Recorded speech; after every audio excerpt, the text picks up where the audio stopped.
Pero ginatawagin ko ni Sister Mera.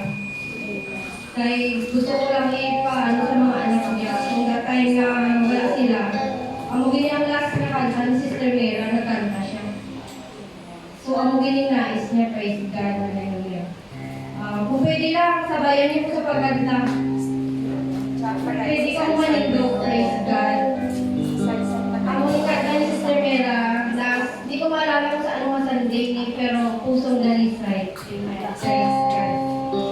Ang nais ni Mama niyo.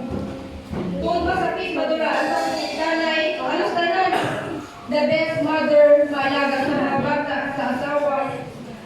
Halos tanan man, ang papa ko, amo man ang masikaso sa amon. Siya man ang giuna, kuha. Bang, Diyos ko, perti ka